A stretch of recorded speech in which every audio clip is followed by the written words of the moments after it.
Hey there, and welcome to the very first episode of Comic Geek Speak. My name is Brian, and with me here is Peter. Hello. And we've been reading comic books forever. I'm going on. Well, geez, I must have been reading comic books since I was in about 6th grade, so 1986. So that's 19 years now. So I know a thing or two. And Peter, what's your story? I've been reading, I guess if you count the Richie Rich stuff, that's going back in the 70s. But superhero stuff, probably since, I think it's 1982, I want to say. 1981, 1982. So you have me beat by a few years, but and you definitely know more than I do, as we've proven in the many trivia games that we've had, which we'll get into more detail later. Cool. So we just thought, I've been checking out podcasts for a couple of weeks now, and I haven't seen any comic book related podcasts, so we figured, hey, let's do it because somebody else will if we don't. So we'll beat them to the punch, and maybe you'll end up listening to us for a long time. So we thought maybe we'd start just going over, as a jumping point here, some of the books that just shipped this last week. But it seemed to be a really small week. Very small week. We went through and wrote down some of the DC and Marvel stuff that came out. And man, there's not a lot. I think this week I only got 2 books. No, maybe only 1 book. I got Marvel Team Up number 6, which that series has been fantastic. If you're not reading it, you really should check it out. Robert Kirkman is the writer, and he's doing this great thing. It's not just Spidey and somebody, Spidey and somebody, Spidey and somebody like the old Team Up. It's every week or every month he's got different people teaming up, and there's this broad, sweeping storyline that I don't think we'll know all the details to for about 2 or 3 years. You get, like, in one issue, Moon Knight showed up for 1 page, 1 panel, and that was it. And you're like, okay, what's happening with Moon Knight? And we won't know for, well, I guess actually the next issue. Moon Knight issue comes out next, but he's really sprinkling stuff in there, and it's very, very good. You know, already on a tangent, it reminds me of the whole Justice League Unlimited cartoon, now that you mentioned it like that, where it's new characters every week, old, new characters, and there's this underlying plot that seems to be going on with the whole government and the Galatea character. But, it's got a broad story, and I think it's going to pay off nicely whenever it ends. Yeah, I hope he ends up writing it for a long time, because I read an interview on Newsarama with Kirkman before the series started, and he said that he had years of stories plotted or whatever. So let's hope he. Well, I hear good things on. and I hear good things about his Invincible too from Image. I know they hit that one. They say it's one of the best superhero books out there right now. So cool. Like he's pretty cool. What did you buy this week, Pete? What did I get this week? I'm a little more spread out. I got Deadshot 4, which is a 5-issue miniseries. Fallen Angel 19, which is a Peter David run. It's the second to last issue. It has a George Perez cover, who's basically my favorite artist, of course. Yeah, I know this, but the listeners do not. Right. Pete, you'll find out all this stuff as we go. If there's anything that has anything to do with Perez, Peter will buy it. It could be like an $80 hardcover of old Western comics from the 50s, but if Perez does a pinup, Peter has to buy it. He's compelled. Put it this way: Spawn #1, George Perez pinup. There were a couple of, I think it was like Youngblood it was like a yearbook or something like that, had another pinup of his. Got that one too. That's sad if you're buying Youngblood. Come on. You should be ashamed of yourself. Sorry. Although I do have some I'm trying to dump on eBay and nobody's buying them, so I'm guilty too. Well, I got rid of about 40 issues for $10 if you want to go cheap on eBay. Oh, what else? It's like the 80s. We got the X-Men Age of Apocalypse coming back, although I'm not getting it, but it certainly... That was in the 90s, Peter. It was the 90s. Yeah, it was the 90s, wasn't it? It was like 95 or something. Well, it's like I think that's Home Away from Home, though. What else? Captain America Falcon, the latest issue of that. I think that's only got one more. Christopher Priest writing that book. They're trying to focus more on Captain America himself in his own series, so that's ending, which is a shame because I think Christopher Priest is an underrated. I ordered the first writer. trade of that, and I didn't get it yet. Yeah. So I'm hoping it's a little, that should come soon. I know he said on his website that the Bart Sears artwork in that, he kind of was okay with it. He kind of wished there was it would have been a little more specific, but I guess now Joe Bennett is doing it, who's also doing Birds of Prey and Hawkman, I think, right now. 3 books. I think. It's a lot I'm of pretty books. sure Birds of Prey is different. Well, this one's done. Captain America Falcon, he's probably done with that already. Jeez, what else? Oh, Firestorm 11. But really nothing that's like... Nothing sticking out, though. I see Ultimate Spidey shipped. That's one of my absolute favorite books, but I didn't buy this issue because I'm in the waiting for trade category now. Almost all the books that I read, I'm just waiting for trade. I got Marvel Team Up 6 because that ends the first 6-issue storyline, which will then be collected in trade, so I'll stop buying it. I won't buy issue number 7 because then that'll be the first trade that I buy, 7 through 12 or whatever they do. So my weekly comic buying list has dropped and dropped and dropped. I think in the month of previews I just put in, I only have 4 comics for the entire month. Everything else was trades.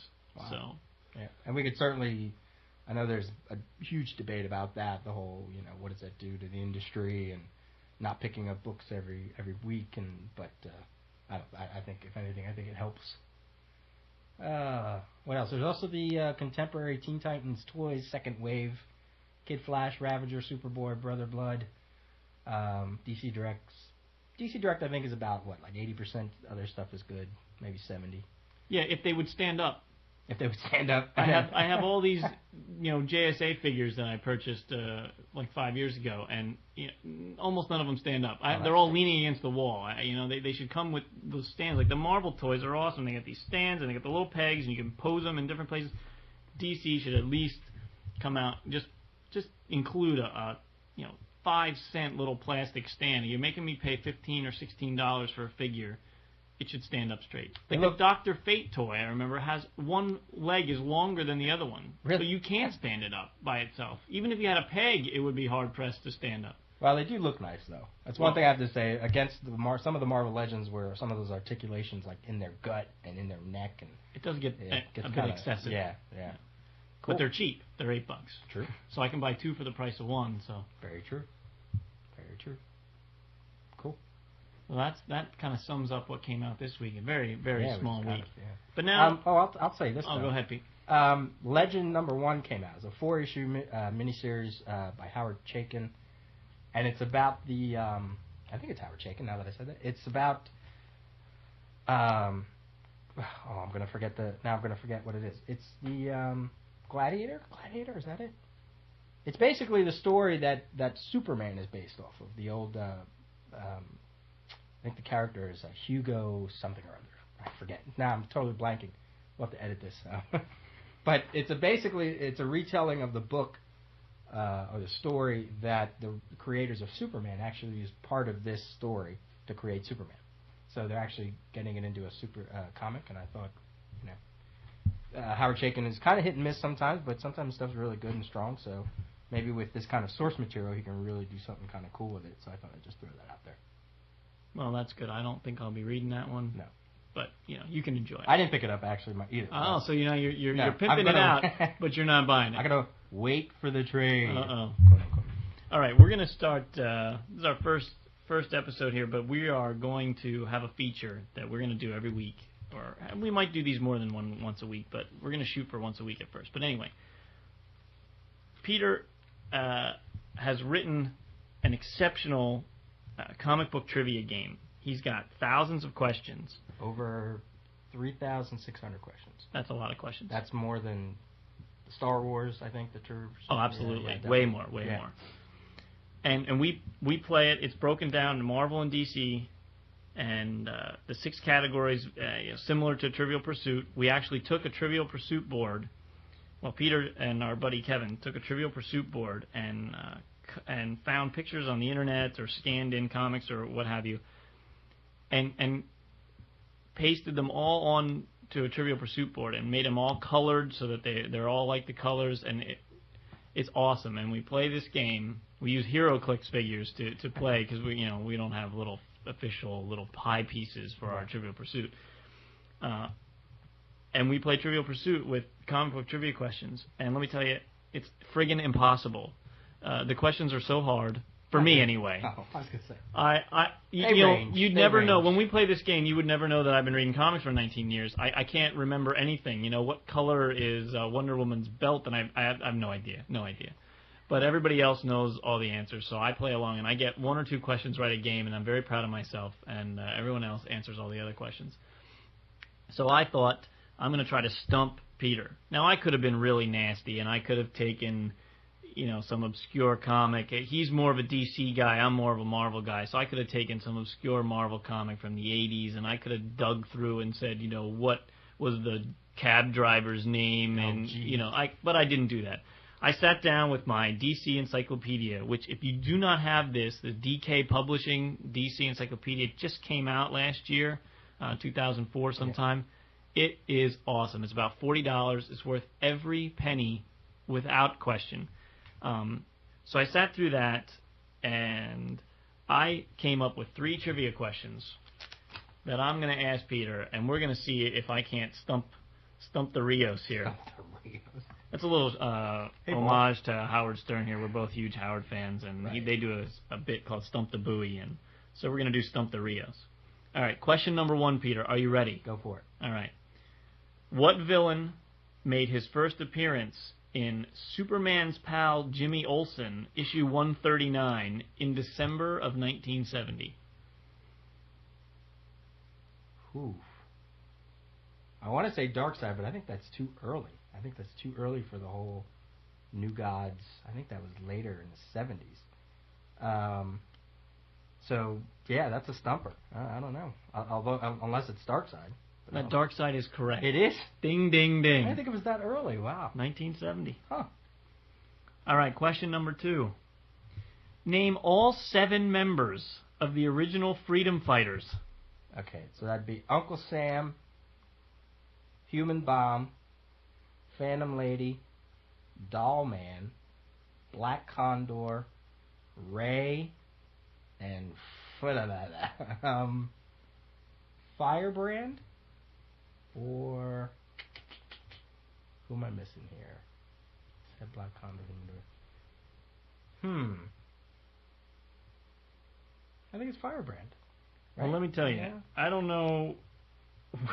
We might have to go grab the encyclopedia and consult this here because what do you have? I have Uncle Sam, right? Our Man 1, Invisible Justice, Mango, Miss America, Neon the Unknown, and Red Torpedo. So this is the original Freedom Fighters, which I want to say was a kind of like a retroactive kind of thing, an All-Star Squadron. It was like an 80s series with Roy Thomas. And there was a team of original Freedom Fighters, and then what happened is like a lot of them died or something like that, and then this other team took over. So unless that also happened like back in the 40s and 50s, I think those were Charlton characters before they came over to DC. So yeah, you are right. I mean, yeah, but that's cool. That's an interesting, You can add that to your trivia game. I'll have to, I'll look Compliments that up. of me. Thanks. I'll never know the answer. It won't matter. All right, third and final question. What villain's secret identity is Sandra Wusan? That would be Lady Shiva. That's correct. Yeah. Cool. Very good. Well, 2 out of 3. Yeah, as Meatloaf would say, that ain't bad. And, well, do you have anything else to say? Do we want to talk about inviting, if anybody... Oh, absolutely, absolutely. Please, if you have a trivia question, Marvel or DC, some independent stuff too. Neither of us read a ton of like the really obscure independents, but if it's some Dark Horse, maybe some Image questions, we might be able to answer that. But email the questions to me. Our email address is comicgeekspeak@gmail.com. Send us an email. In the subject of the email, make sure you label it trivia question or something like that, because we both check the email, and if you don't label it, then Peter might open that email, and then it won't be any fun because he'll already know the answer. So make sure you address him comic trivia question, and then we'll go through the email. I'll go through the email, and I'll find good questions, and I'll ask Peter, and we'll see if you can't stump the Rios as well. Sounds good. All right, well, I think that's a good bit for our first show. Hopefully you enjoyed it, and hopefully you'll check us out when we return in about a week or so. See ya. Have a good one.